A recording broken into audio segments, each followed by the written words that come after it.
대마도와 독도는 모두 대한민국의 영토다. 그러나 트럼프 대통령의 한마디가 전 세계를 얼어붙게 만들었다. 철통 같던 한일 동맹은 70년 만에 금이 가기 시작했고 다카이치 총리는 긴급 기자회견을 열어 외쳤다. 대마도는 절대 줄 수 없다. 미국의 개입은 부당하다. 하지만 이미 세계의 판도는 되돌릴 수 없이 뒤흔들리고 있었다. 독도 망언으로 시작된 일본의 도발은 결국 자멸로 이어졌고 운은 일본의 영토 확장 과정에 대한 전면 조사를 선언했다. 미국, 러시아, 중국까지 한국을 지지하며 일본을 압박하기 시작했다. 이제 국제사회는 묻는다. 이 섬들은 원래 누구의 것이었는가? 한국은 단 한마디의 성명도 없이 극비 작전에 돌입했다. 그리고 나흘 뒤 대마도 정상에 태극기 한 장이 꽂혔다. 그 순간 일본은 흔들렸고 동아시아 질서는 요동치기 시작했다. 과연 무슨 일이 벌어진 것일까? 지금부터 그 숨막히는 사건의 전말을 공개한다. 대한민국의 힘을 믿는다면 구독과 좋아요로 응원해달라. 새벽 5시 42분 CNN 생방송이었다. 트럼프 대통령이 갑자기 입을 열었다. 독도는 한국 땅이다. 스튜디오는 얼어붙었다. 당황한 앵커와 달리 트럼프는 멈추지 않았다. 일본은 70년 동안 미국을 속였다. 이제 모든 것을 조사하겠다. 그 말 한마디에 전 세계가 뒤집혔다. 그리고 나는 그때 직감했다. 내 인생 또한 완전히 바뀌게 될 것이라는 사실을. 나는 평생을 워싱턴 정부 청사지하에서 숫자와 보고서 속에 파묻혀 살아온 사람이다. 미국 방부 정보수석 분석관 제이든 블레이크. 감정보다 데이터가 먼저인 차갑고 건조한 관료였다. 모든 일은 2025년 11월 일본 국회에서 시작됐다. 다카이치 총리가 단상에 올라 미소를 지으며 선언했다. 독도는 역사적으로 국제법적으로 일본 고유의 영토다. 의원들의 박수 소리가 의사당을 가득 채웠고 NHK 카메라는 그 장면을 전 세계로 내보냈다. 일본은 자신만만했다. 미국이 자신들의 편이라 믿고 있었으니까? 그러나 트럼프는 전혀 다른 계산을 하고 있었다. 그의 머릿속에는 오직 숫자뿐이었다. 일본의 방위비 분담금은 터무니없이 낮았고 무역 흑자는 천문학적이었으며 자동차와 철강 관세는 미국에게 일방적으로 불리했다. 무엇보다 미국이 70년 넘게 일본의 안보를 떠맡아온 구조 자체가 그를 분노하게 만들었다. 우리가 왜 일본을 지켜야 하지? 돈 한 푼 안 되는데? 그가 늘 하던 말이었습니다. 다카이치 발언이 터지자 트럼프는 즉시 움직였습니다. 참모들을 불러 모았죠. 일본이 독도 얘기를 꺼냈다고. 완벽해. 이걸로 역공한다. 참모들은 당황했습니다. 대통령님, 일본은 동맹국입니다. 신중하게. 하지만 트럼프는 이미 결정한 상태였죠. CNN에 연락해. 생방송에 나간다. 그리고 그날 새벽 그 폭탄 선언이 터졌습니다. 독도는 한국 땅입니다. 앵커 제이크 테퍼가 눈을 크게 뜨며 물었죠. 대통령님, 지금 무슨 말씀을 하시는 겁니까? 트럼프는 카메라를 똑바로 보며 말했습니다. 일본은 70년 동안 미국을 속였습니다. 영토 문제를 감추면서 우리 덕에 편하게 살아왔죠. 이제 모든 걸 다시 조사하겠습니다. 그리고 폭탄을 하나 더 던졌습니다. 독도만이 아닙니다. 대마도, 오키나와 일본이 주장하는 모든 땅의 획득 과정을 미국이 직접 조사할 겁니다. 전 세계가 동시에 폭발했습니다. BBC는 미국 일본 제국주의 전면 재조사 선언이라는 속보를 띄웠고 NHK는 일본 외무성 긴급회의 소집이라며 패닉 상태를 보도했습니다. CNN 스튜디오는 완전히 아수라장이 됐죠. 일본 대사관 전화선은 불타올랐고 도쿄 증시는 개장 전부터 폭락 조짐을 보였습니다. 저는 그날 아침 6시 11분에 문자를 받았습니다. 국방부 차관보 리처드 호크우드였죠. 지금 당장 와라. 전쟁 났다. 전쟁이라니 무슨 소리인가 싶어 서둘러 펜타곤으로 달려갔습니다. 복도는 이미 난리였어요. 장성들이 뛰어다니고 비서들은 전화를 붙잡고 소리를 지르고 있었죠. 호크우드가 저를 보자마자 말했습니다. 블레이크 앉아. 회의실엔 이미 핵심 인사들이 모여 있었죠. 국방부 동아시아 국장, DIA 정보장, 국무부 동북아 담당자, CIA 일본 지부 연락관까지 모두의 얼굴이 굳어 있었습니다. 호크우드가 노트북을 열며 말했죠. 일본 외무성이 30분 전에 항의문을 보냈다. 미국은 왜 한국 편을 드느냐고? 한장성이 한숨을 쉬며 말했습니다. 동맹이 흔들릴 수 있습니다. 그때부터 회의실 분위기는 얼어붙었죠. 회의 중에도 일본 측 전화는 계속 걸려왔습니다. 한 비서가 메모를 건네며 속삭였죠. 일본 대사관에서 5번째 전화입니다. 호크우드가 메모를 읽더니 비웃듯 말했습니다. 한국은 감정적이라고 한국 문서는 조작 가능성이 있다고 CIA 연락관이 끼어들었죠. 일본이 원하는 건 하나입니다. 미국 조사단을 한국이 아니라 일본으로 먼저 보내는 겁니다. 국무부 담당자가 물었습니다. 왜죠? CIA가 답했습니다. 한국이 준비해온 자료를 미국이 보는 게 두렵기 때문입니다. 그 말이 회의실을 조용하게 만들었습니다. 모두가 같은 생각을 했죠. 한국이 뭘 가지고 있길래 일본이 이렇게 떠는 걸까? 호크우드가 저를 똑바로 쳐다보며 말했습니다. 제이든 너를 한국에 보낸다. 운조사단 미국 대표 분석관으로 저는 즉각 반발했죠. 저는 한국을 신뢰하지 않습니다. 감정이 앞서고 객관적이지 않은 나라입니다. 제 목소리가 떨렸습니다. 단순한 선입견이 아니었기 때문이죠. 제조부 제임스 블레이크는 1930년대 조선에서 선교 활동을 하다가 한국인 폭도에게 살해당했습니다. 일본군이 발표한 내용이었죠. 어릴 적부터 부모님은 말씀하셨습니다. 한국은 위험한 나라다. 내 할아버지를 죽인 나라다. 절대 믿지 마라. 저는 그 말을 평생 믿고 살아왔습니다. 한국은 제게 증오의 대상이었고 복수해야 할 원수의 나라였죠. 그런데 지금 저를 그곳으로 보내겠다고 합니까? 호크우드는 제 말을 끊었습니다. 내 감정은 미국의 안보다 중요하지 않아. 지금 중요한 건 진실이 아니라 미국이 일본 편으로만 보이면 안 된다는 거다. 제가 항변했죠. 하지만 일본이 우리 동맹 아닙니까? 호크우드가 책상을 손바닥으로 탁 쳤습니다. 그래, 맞아. 그래서 더 위험한 거야? 일본이 뭔가를 숨기고 있다는 직감이 든다는 거야? 저는 숨이 막혔습니다. 동맹국에 대해 이런 말을 한다는 건 심상치 않은 일이었으니까요. 회의 막바지 CIA 연락관이 조용히 말했습니다. 한국이 운에 제출할 자료 준비를 끝냈고 이미 미국 문서 일부를 확보한 것으로 보입니다. 제가 놀라서 물었죠.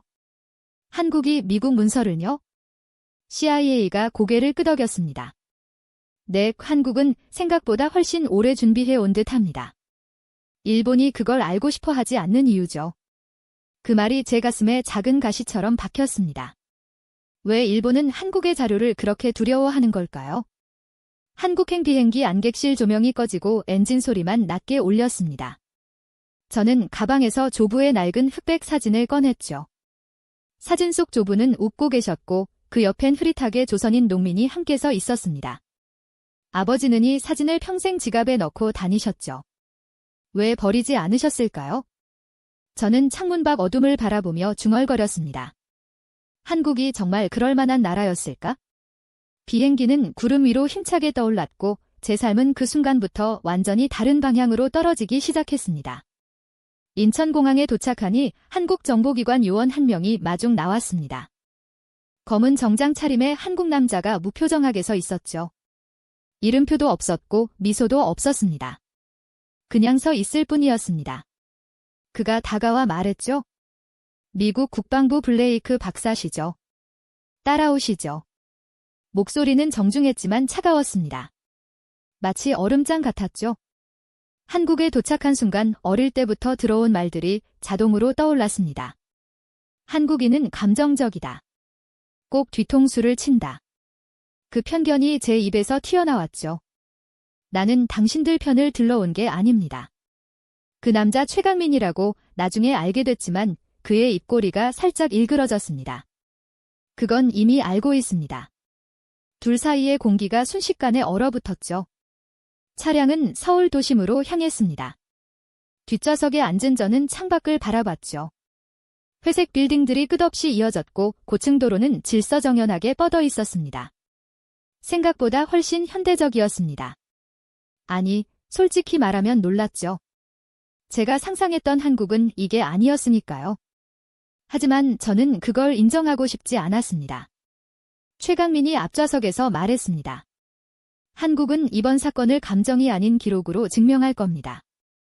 저는 코음을 쳤죠. 기록은 조작하면 됩니다. 순간 차 안공기가 더 차갑게 식었습니다. 최강민은 정면만 바라보며 짧게 말했죠. 그래서 미국 문서를 먼저 보여주려는 겁니다. 저는 표정이 굳었습니다. 예상치 못한 말이었거든요. 미국 문서라니 대체 무슨 소리입니까? 차량은 서울 외곽의 한 건물 앞에 멈췄습니다. 간판에는 국가자료센터 제보존동이라고 적혀 있었죠. 겉으로 보기엔 평범한 정부 청사 같았지만 안으로 들어가는 순간 분위기가 완전히 달라졌습니다. 지하로 내려가는 엘리베이터에서 저는 4번의 보안 인증을 거쳐야 했죠. 지문, 정맥, 홍채, 음성 인증까지. 마치 CIA 본부 같았습니다. 지하 6층 문이 열렸을 때 저는 눈앞에 할 말을 잃었습니다. 거대한 공간이 펼쳐졌고 벽면 전체가 디지털 보존 시스템으로 뒤덮여 있었죠. 냉동 보존 시설, 고지도 분석실, 디지털 스캔라인이 한눈에 들어왔습니다. 한 남자가 다가왔습니다. 50대로 보이는 학자 같은 인상이었죠. 블레이크 박사님, 박현도입니다. 한국은 70년간 이 방 하나만 준비해왔습니다. 저는 속으로 당황했습니다. 한국이 이런 시설을 갖추고 있다고. 왜 저는 이런 걸 전혀 몰랐던 걸까요?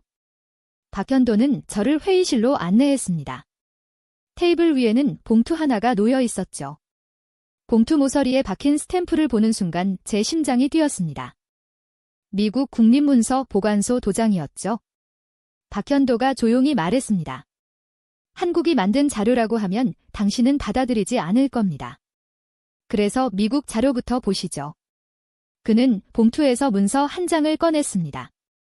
1947년 미국 연합군 최고 사령부 SCAP 문서였죠. 제목을 읽는 순간 제 손가락이 미세하게 떨렸습니다. 일본이 포기해야 할 영토 목록. 그 안에 독도라고 명시되어 있었습니다. 독도가 한국 땅이라고 미군 사령부가 직접 분류해 놓은 겁니다. 저는 침착한 척했지만 목소리가 떨렸죠. 이 문건이 정말 미군 사령부 문서 맞습니까? 박현도는 고개를 끄덕였습니다. 당신들이 남긴 기록입니다. 그만 한마디가 제 가슴에 박혔습니다. 당신들이 남긴 기록, 제가 평생 믿어온 일본의 주장과 미국의 공식 문서가 정면으로 충돌하는 순간이었습니다. 다음으로 박현도가 보여준 건 더 충격적이었습니다. 스크린이 켜지며 일본 문서 하나가 크게 확대됐죠. 1877년 태정관 지령. 일본 최고 행정기관이 작성한 공식 문서였습니다. 그 안에는 분명히 적혀 있었죠. 울릉도와 독도는 일본과 관계없음. 도장도 선명했고 서체도 명확했으며 종이 결생했습니다. 저는 입을 다물지 못했습니다. 일본이 스스로 독도가 자기 땅이 아니라고 인정했다는 겁니까? 박현도는 차분하게 답했습니다. 네, 1877년입니다. 그런데 28년 뒤인 1905년 러일 전쟁 혼란 속에서 갑자기 일본 영토로 편입했죠. 저는 혼란스러웠습니다. 28년 동안 아무 문제도 없었는데 갑자기 박현도가 슬라이드를 넘겼습니다. 화면에 간단한 타임라인이 떴죠. 1877년 일본 스스로 우리 땅 아님 선언 1905년 러일 전쟁 중 혼란 틈타 편입 1946부터 48년 연합군 독도는 한국 영토 명시 1952년 이후 일본 고유 영토 주장 시작 너무 깔끔하게 맞아떨어졌습니다. 저는 속으로 생각했죠. 이건 우연이 아니야.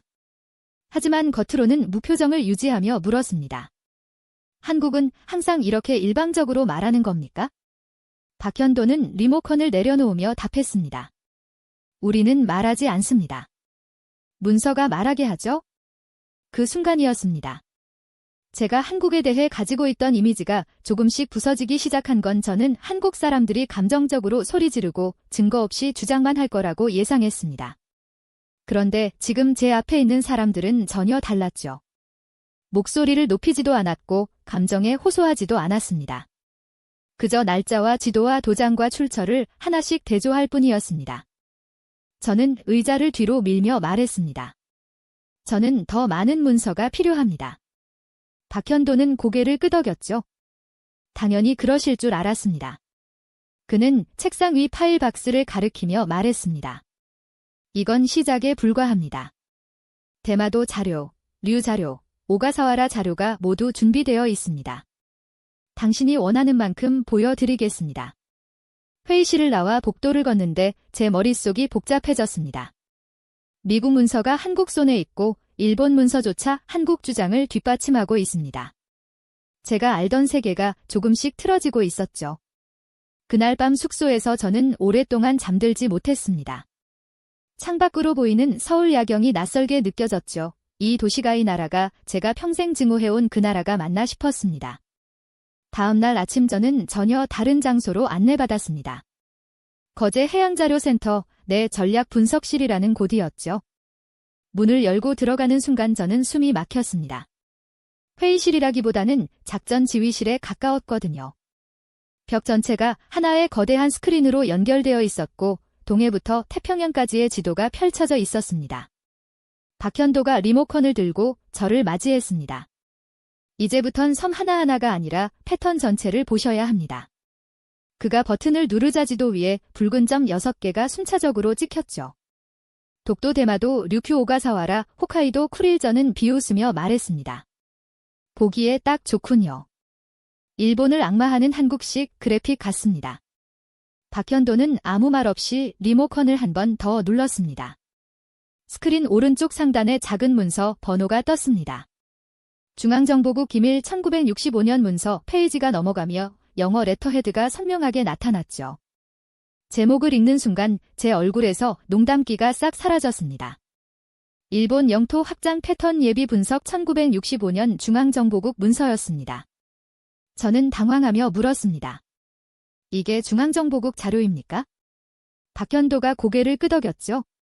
네, 당신들의 선배들이 일본을 감시하면서 만든 분석입니다. 한국이 아니라 미국이 만든 패턴이죠. 스크린 중앙에 3개의 굵은 문장이 떠올랐습니다. 첫째, 전쟁과 혼란기에 주변 섬을 점유한다. 둘째, 전후의 문서와 조약으로 합법화 작업을 진행한다. 셋째, 교과서와 언론과 선전으로 고유 영토 이미지를 구축한다. 그리고 마지막 문장이 제 가슴을 찔렀습니다. 독도, 대마도, 류큐, 오가사와라, 홋카이도, 쿠릴 모두 동일한 구조가 반복되는 정황. 저는 이 문서를 한국이 조작할 수 없다는 걸 너무 잘 알고 있었습니다. 이건 제 조직, 제 나라가 만든 서류였으니까요. 박현도는 독도 부분만 확대했습니다. 어제 봤던 1877년 태정관 지령이 다시 나타났고 그 아래 붉은 메모가 달려 있었죠. 이후 28년 동안 독도 관련 행정문서 존재하지 않음. 저는 말했습니다. 이건 어제 이미 봤습니다. 박현도가 미소 지으며 답했죠. 그렇다면 그 다음을 보시죠. 화면이 바뀌며 1905년 시마네 현고시 제4포가 나타났습니다. 일본이 독도 편입의 근거로 주장하는 문서였죠. 하지만 동시에 문서 분석 화면이 함께 떴습니다. 동식이 다른 공문서와 종이 질감, 잉크 상태, 인쇄 방식을 비교한 결과였죠. 너무나 많은 차이점이 눈에 띄었습니다. 박현도가 조용히 말했습니다. 원본이 아니라는 말은 못하겠습니다. 다만 너무 많은 우연한 차이점이 있죠. 일본은 지금까지 이 문서의 진본을 공개한 적이 없습니다. 저는 과학적으로 따지고 들었습니다. 진본이든 아니든 적어도 1905년엔 사실상 점유했지 않습니까? 박현도가 답했습니다. 맞습니다. 그런데 문제는 그 시이죠. 러일 전쟁 한복판이었습니다. 국제사회가 전쟁에 정신이 팔려있을 때 일본은 조용히 독도를 편입했습니다. 혼란을 이용한 겁니다. 박현도가 화면을 전환했습니다. 독도만 보면 우연일 수도 있습니다. 그래서 중앙정보국도 패턴 분석을 한 겁니다. 스크린이 분할되며 대마도와 류큐 관련 문서들이 나열됐습니다. 대마도는 1443년 개해조 문서가 떴습니다. 대마도주가 조선 국왕에게 조공하고 무역은 조선이 허용한 범위 내에서만 가능했다는 내용이었죠. 17세기 일본 지도에서는 대마도 색채우기가 애매하게 처리되어 있었고 심지어 1965년 일본 외무성 내부회의록에는 대마도 영유권 논리 취약 대외적으로 거론 자제라는 문장이 적혀 있었습니다. 저는 중간에 끼어들었습니다. 하지만 대마도는 지금 일본이 료 지배하고 있지 않습니까? 박현도가 고개를 끄덕였죠. 맞습니다. 그게 바로 일본 방식입니다. 일단 차지하고 시간이 지나면 기정사실로 만들어 버리는 거죠. 독도와 똑같은 방식입니다. 다음은 류큐였습니다. 화면에는 15세기부터 19세기까지 류큐왕이 조선 명나라와 직접 주고받은 국서들이 나타났습니다. 독립왕국의 증거였죠. 그런데 1879년 일본군이 류큐 왕국을 강제로 해체하고 왕족을 도쿄로 끌고 가 연금시켰습니다. 왕국 해체 문서가 스크린에 떴고 거기에는 류큐 처분 완료라고 적혀 있었습니다. 박현도가 말했습니다. 450년 독립왕국이 하루아침에 일본현으로 바뀐 겁니다. 그리고 지금 일본 교과서에는 뭐라고 쓰여 있을까요? 류큐는 예로부터 일본의 일부였다고 적혀 있습니다. 저는 할 말을 잃었습니다. 각각의 사례는 달랐지만 구조는 정말 똑같았습니다. 혼란기에 점유하고 문서를 조작하거나 숨기고 역사 교과서로 세뇌하는 방식. 박현도가 마지막 슬라이드를 띄웠습니다. 중앙정보국 보고서 말미에 적힌 짧은 문장이었죠. 일본의 영토 서술은 냉전 구조 속에서 의도적으로 검증되지 않았다. 전략적 이유로 침묵함. 저는 이 문장을 오래 바라봤습니다. 우리는 알고 있었습니다. 알고도 모른 척했던 겁니다. 일본이 동맹국이니까 소련을 견제해야 하니까 전략적으로 필요하니까. 그래서 일본의 거짓말을 방치했던 거죠. 박현도가 조용히 말했습니다. 그래서 지금이라도 제대로 보자는 겁니다. 블레이크 박사, 회의가 끝나고 저는 복도에서 혼자 커피를 마시고 있었습니다. 그때 휴대폰에 암호화된 메시지가 수신됐죠. 발신자는 마키하라 도시오 일본 외무상이었습니다. 블레이크 박사, 한국은 당신에게 일방적인 자료만 보여주고 있습니다. 일본의 진짜 기록을 보고 싶다면 언제든 도쿄로 오십시오. 우리는 숨기는 것이 없습니다. 저는 피식 웃으며 문자를 여러 번 읽어봤습니다. 방금 전회의 장면이 떠올랐죠. 한국은 미국 문서, 러시아 문서, 심지어 일본 내부 문서까지 교차 분석했습니다. 그런데 일본은 우리에겐 진짜 자료가 있다. 우리는 숨기는 것 없다고 말합니다. 숨기는 게 없다면 왜 태정관 지령 원본을 공개하지 않는 걸까요? 왜 1905년이 진본을 보여주지 않는 걸까요? 그리고 왜 이렇게 급하게 저를 도쿄로 부르는 거죠? 저는 문자를 삭제하지 않고 그대로 보관해 뒀습니다. 그날 밤 숙소에서 저는 노트북 앞에 앉아 오늘 봤던 지도와 문서들을 천천히 되돌아봤습니다. 독도, 대마도, 류큐, 오가사와라, 홋카이도, 쿠릴 6개의 붉은 점이 제 머릿속에서 하나의 선으로 연결됐습니다.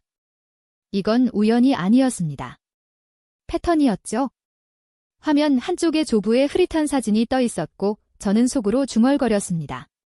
내가 믿고 살았던 세계가 조금씩 틀어지고 있다고. 아직 한국을 완전히 믿지는 않습니다. 그러나 분명히 깨닫고 있었죠. 적어도 지금 한국은 거짓말을 하지 않고 있다는 걸 말입니다. 사흘째 되는 날 저는 다시 서울자료센터로 향했습니다. 이번엔 박현도가 저를 지하 더 깊은 곳으로 안내했죠. 엘리베이터가 6층, 7층, 8층을 지나 마침내 멈춘 곳은 지하금고 구역이었습니다. 문이 열리자 냉기가 확 밀려왔고 온도계는 섭씨 18도를 가리키고 있었습니다. 박현도가 말했습니다. 오늘은 원본을 보여드리겠습니다. 디지털 스캔이 아니라 실물 문서죠. 거대한 금속 서랍장이 벽면을 가득 채우고 있었고 각 서랍마다 연도와 분류 번호가 새겨져 있었습니다. 박현도가 특정 서랍 앞에 멈춰서더니 하얀 장갑을 끼고 조심스럽게 서랍을 열었습니다. 투명 보호 케이스 안에는 누렇게 발렌 종이가 들어 있었습니다. 1877년 태정관 지령 원본이었습니다. 스캔본이 아니라 140년 전 실제 종이었죠. 저는 숨을 참고 그 문서를 바라봤습니다. 붓글씨의 번짐, 도장의 붉은색, 종이의 질감까지 모든 게 생생했습니다. 박현도가 조용히 말했습니다. 일본 정부는 이 문서 원본을 공개하지 않습니다. 하지만 우리는 미국 국립문서 보관소에서 당시 촬영된 복사본을 찾아냈고 일본 학자들이 몰래 보관한 사본까지 확보해 진보임을 확인했습니다. 저는 할 말을 잃었습니다. 한국이 이 정도로 집요하게 준비했다는 사실이 놀라웠죠. 박현도는 저를 옆방으로 안내했습니다. 거기에는 최신 GIS 분석 시스템과 문서, 연대 판독 장비가 갖춰져 있었죠. 직접 확인해 보시겠습니까? 저는 고개를 끄덕였습니다. CIA에서 수년간 문서 위조 분석을 해온 전문가로서 제 손으로 직접 검증하고 싶었습니다. 화면에 1905년 시만의 현이 스캔본이 떴습니다. 저는 마우스를 잡고 문서를 확대하기 시작했습니다. 글자 하나하나에 획 인쇄된 먹에 번진 패턴, 활자, 간격, 종이 섬유의 방향까지 세밀하게 분석했습니다.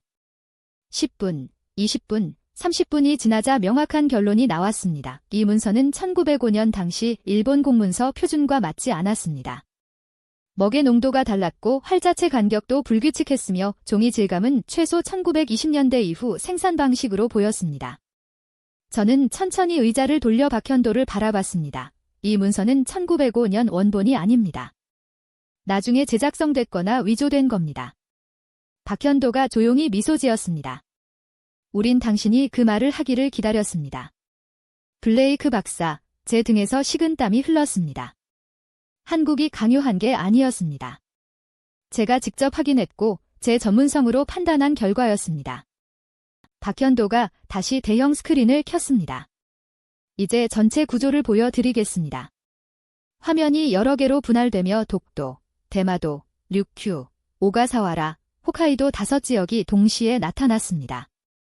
각 지역마다 3가지 색깔의 레이어가 겹쳐져 있었습니다. 파란색은 지휘자료, 빨간색은 법률문서, 녹색은 국제기록 3중 교차 검증 시스템이었죠. 박현도가 설명했습니다.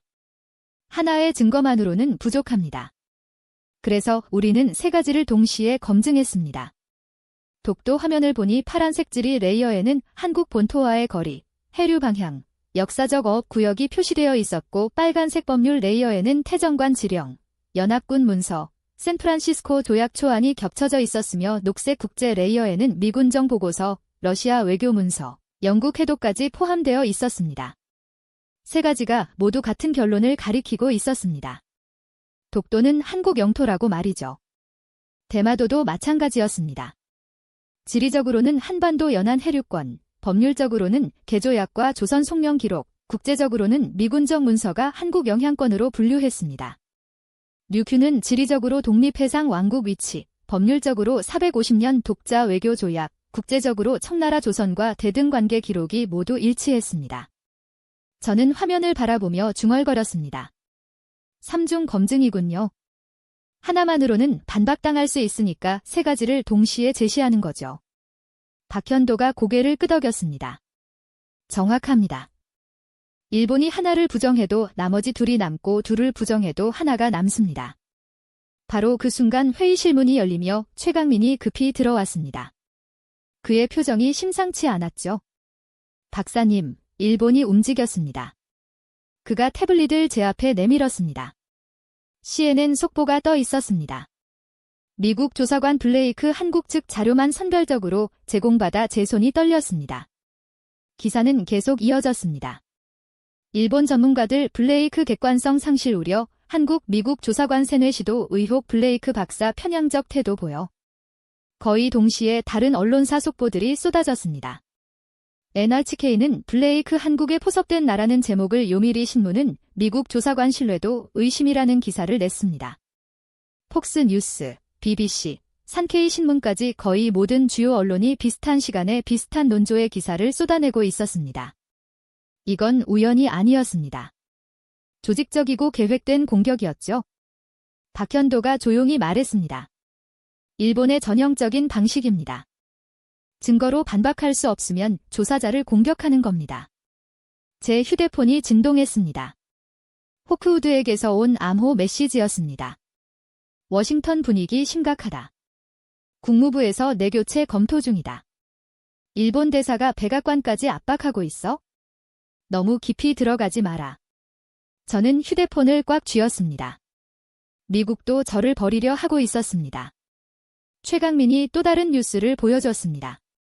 일본 정부가 공식 성명을 냈더군요. 한국이 미국 조사관에게 일방적 자료만 제공하고 있다. 우리는 블레이크 박사를 도쿄로 초청해 진실을 보여줄 준비가 되어 있다. 저는 피식 웃었습니다. 진실을 보여준다고요? 그렇다면 왜 태정관 지령 원본을 공개하지 않는 겁니까? 왜 1905년 고시 진본을 보여주지 않는 겁니까? 박현도가 제 어깨에 손을 얹었습니다.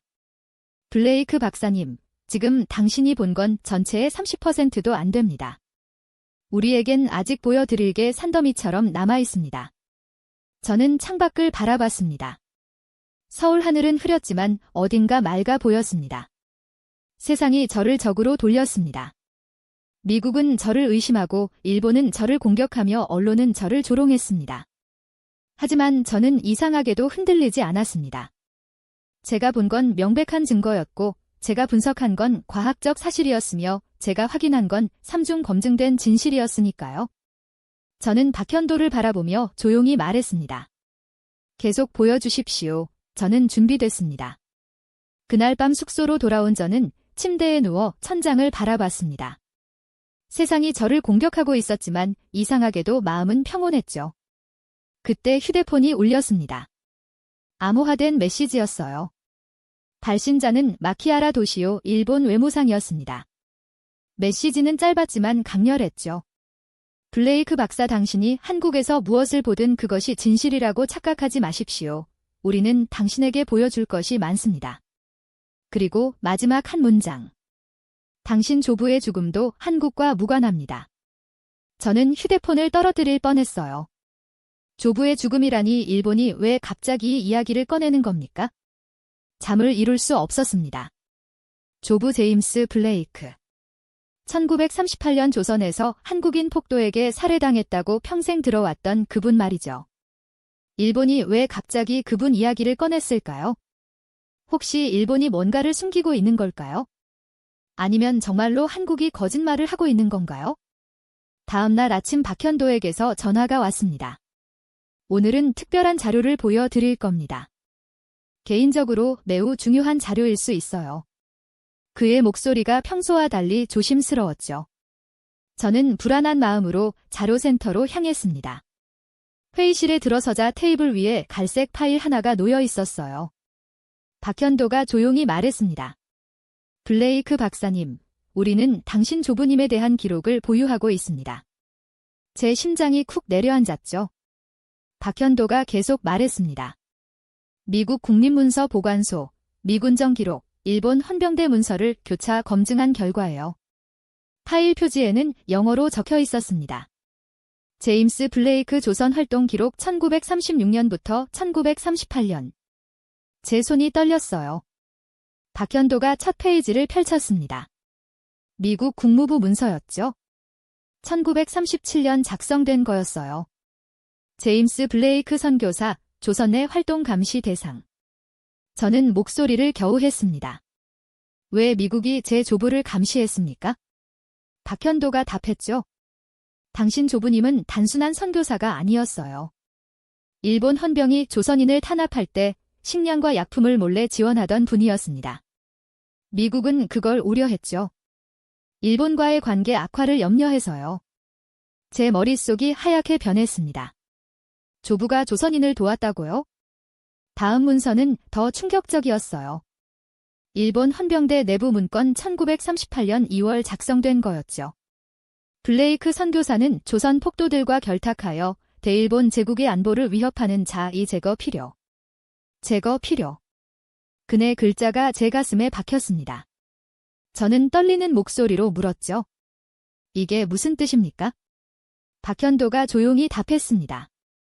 일본이 당신 조부님을 살해 대상으로 지목했다는 뜻이에요. 저는 의자를 붙잡았습니다. 세상이 돌아가는 것 같았어요. 평생 한국인 폭도에게 죽었다고 들어왔는데 지금 일본 문서는 일본이 조부를 제거하려 했다고 말하고 있었죠. 박현도가 세 번째 문서를 꺼냈습니다. 1946년 미군정 증언 기록이었어요. 증언자는 함경도 출신 농민으로 표기되어 있었죠. 블레이크 목사는 일본 헌병에게 끌려가는 동네 청년들을 감싸고 나섰습니다. 헌병들이 그를 밖으로 끌고 나가 몽둥이로 때렸고 다음 날 우리는 조선인 폭도에게 죽었다는 발표를 들었어요. 저는 벌떡 일어났습니다. 숨이 막혔고 다리에 힘이 풀렸으며 눈앞이 흐려졌죠. 거짓말입니다. 이건 거짓말이에요. 박현도는 흔들림 없이 말했습니다. 우리는 거짓말하지 않습니다. 문서와 증언을 보여드릴 뿐이죠. 그가 마지막 문서를 꺼냈어요.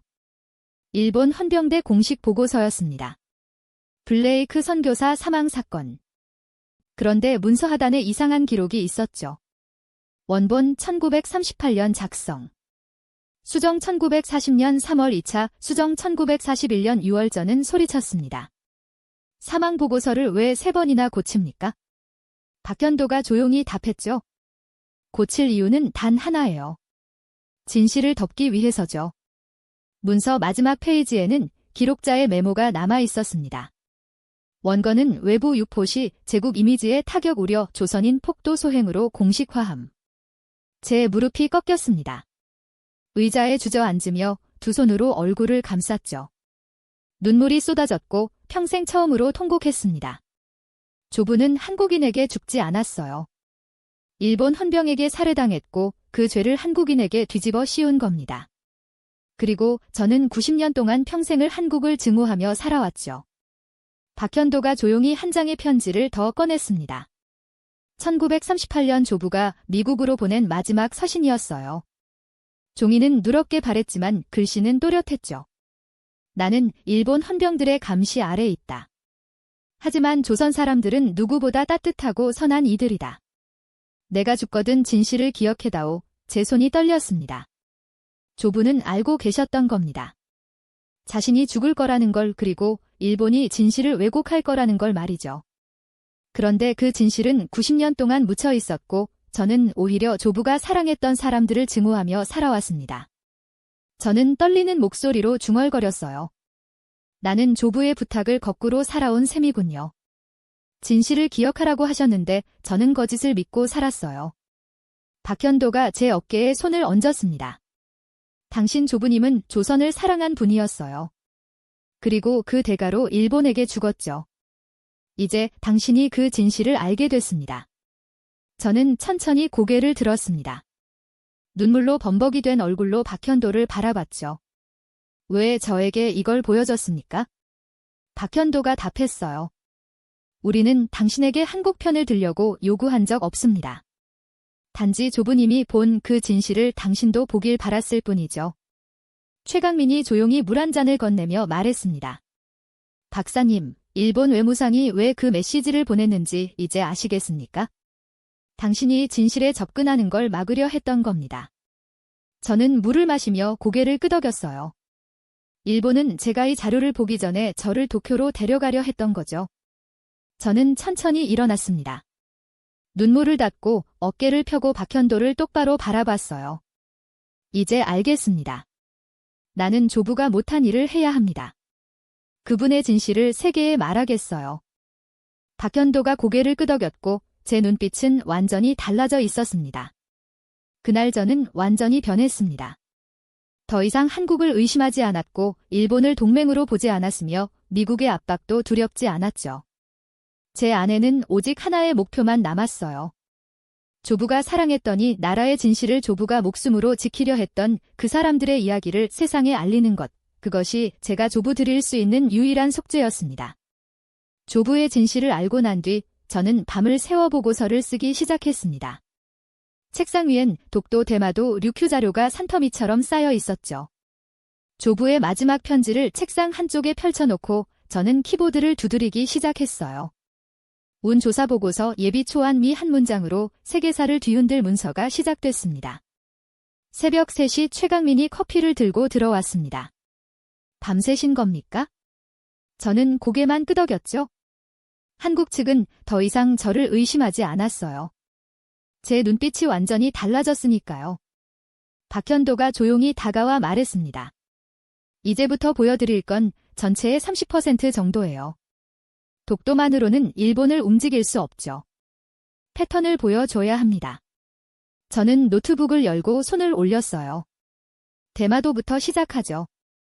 박현도가 파일을 하나 건넸습니다. 1443년 개조약 원문이었죠. 대마도주가 조선 국왕에게 조공하고 무역은 조선이 허용한 범위 내에서만 가능했다는 내용이었어요. 그 아래 1870년 일본 내무성 기록도 함께 있었습니다. 대마도는 일본과 조선의 중간 형태이며 조선의 영향력이 절대적이었다. 그리고 결정적인 문서가 하나 더 있었죠.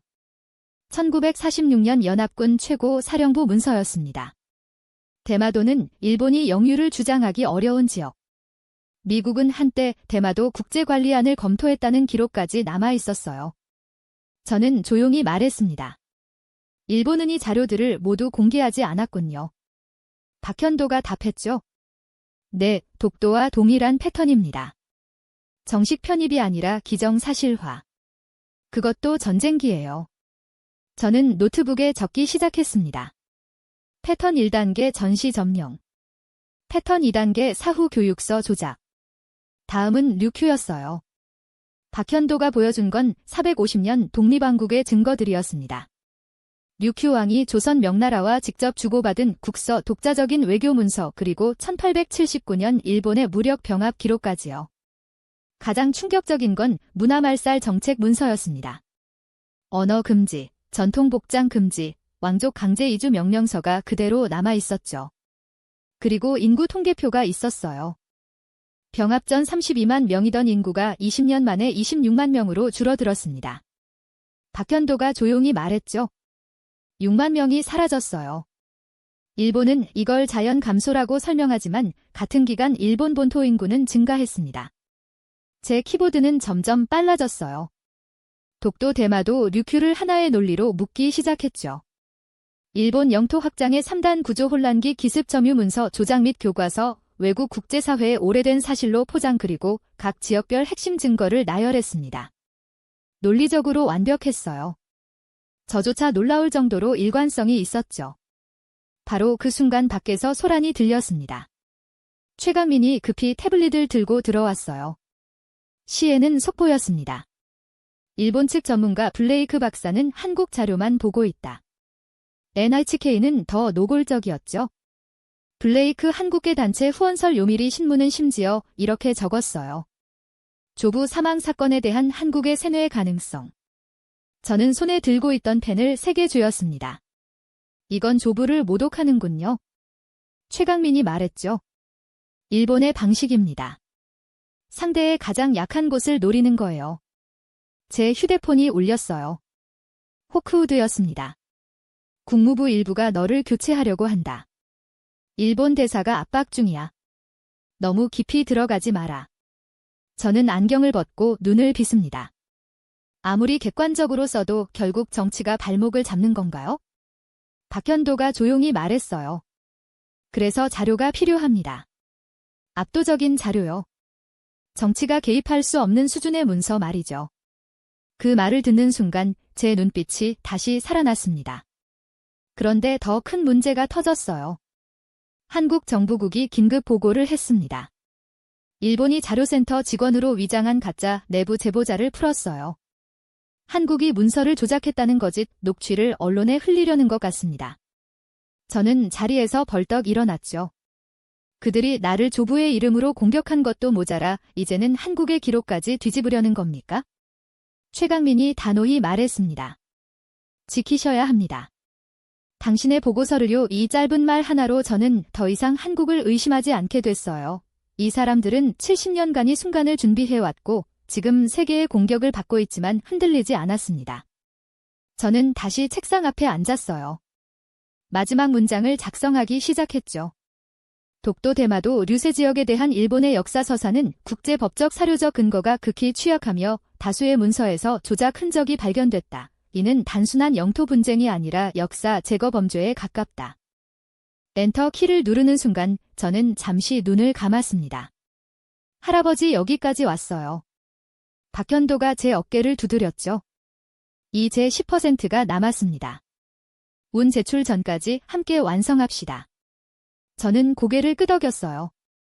바로 그 순간 제 휴대폰이 다시 울렸습니다. 마키하라 도시오 일본 외무상이었죠. 이번엔 문자가 아니라 음성 메시지였어요. 저는 재생 버튼을 눌렀습니다. 블레이크 박사, 그 보고서를 내면 당신 인생도 끝입니다. 그리고 한국도 무사하지 못할 겁니다. 마지막 제안입니다. 도쿄로 오십시오. 진짜 자료를 보여드리죠. 저는 조용히 웃었어요. 마침내 본색을 드러냈군요. 최강민이 물었습니다. 어떻게 하시겠습니까? 저는 휴대폰을 내려놓으며 답했죠. 운에서 만나자고 전해주십시오. 마키하라 외모상계요. 박현도가 미소 지었고 회의실 분위기가 달라졌습니다. 저는 다시 노트북을 열었어요. 보고서 초안을 다시 한번 읽어 내려가기 시작했죠. 독도의 태정관 지령, 대마도의 개해조약, 류큐의 왕국 외교 문서, 그리고 이 모든 걸 연결하는 미국 중앙정보국의 패턴 분석. 완벽했습니다. 일본이 아무리 언론을 동원해도, 미국이 아무리 압박해도 이 증거들은 흔들리지 않을 거예요. 그날 밤 저는 서울에서 가장 외로운 사람이었지만 동시에 가장 확신에 찬 사람이기도 했습니다. 세상이 저를 공격했지만 저는 진실을 쥐고 있었죠. 조부가 목숨으로 지켜낸 그 진실. 한국이 70년 동안 준비해온 그 진실을 이제 세계 앞에 드러낼 시간이 왔다. 조부의 기록을 모두 알게 된 뒤 나는 밤을 새워 보고서를 쓰기 시작했다. 책상 위에는 독도 대마도 류큐 관련 자료가 산처럼 쌓여 있었고 조부의 마지막 편지를 한쪽에 펼쳐둔 채 나는 키보드를 두드렸다. 운조사 보고서 예비 초안. 단 한 문장이 세계사를 뒤흔들 문서의 시작을 알렸다. 새벽 3시. 최강민이 커피를 들고 방에 들어왔다. 밤새신 겁니까? 나는 고개를 끄덕였다. 이어 박현도가 조용히 다가와 새로운 파일을 건넸다. 이제 오키나와를 보셔야 합니다.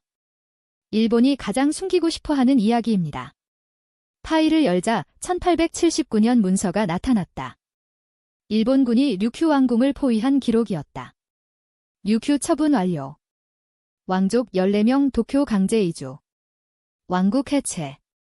오키나와 현편입. 박현도가 낮은 목소리로 설명했다. 450년 독립왕국이 하루아침에 일본 지방정부로 전락했습니다. 군사 침략이었습니다. 다음 문서는 더 충격적이었다. 1880년 일본 문부성이 작성한 오키나와 동화 정책 지침. 류큐어 사용 금지. 전통 복장 금지. 류큐 역사 교육 금지. 일본식 이름 강요. 박현도의 말이 이어졌다. 문화 말살 계획서입니다. 체계적으로 준비된 것이죠. 문서를 넘길수록 내 손은 떨렸다. 특히 한 문장이 눈을 멈추게 했다. 류인의 정체성을 10년 내 완전 제거. 일본인으로 재교육. 이는 단순한 영토 침략이 아니었다. 민족 말살이었다. 박현도가 다음 자료를 펼쳤다. 인구 통계표였다. 1879년 류큐 왕국 인구 32만 명, 1900년 오키나와 인구 26만 명, 21년 만에 6만 명이 사라졌다. 나는 물었다. 자연 감소입니까? 박현도가 고개를 저었다. 같은 기간 일본 본토 인구는 28% 증가했습니다. 오키나와만 19% 감소했습니다. 자연 감소로 설명되지 않습니다. 그리고 1944년 문서가 나타났다. 태평양 전쟁 말기 일본군이 오키나와 주민들에게 내린 명령서였다. 미군에게 항복하지 말 것, 집단 자결로 천황을 위해 죽을 것, 박현도가 말했다. 오키나와 전투에서 민간인 10만 명이 사망했습니다. 상당수가 일본군의 강요로 스스로 목숨을 끊었습니다. 나는 의자에 깊이 몸을 묻었다. 이건 단순한 영토 분쟁이 아니었다. 일본은 류큐 왕국을 침략했고 문화를 말살했고 사람들을 죽음으로 몰아넣었다. 그런데 지금 일본의 교과서는 말한다. 오키나와는 예로부터 일본의 일부였다.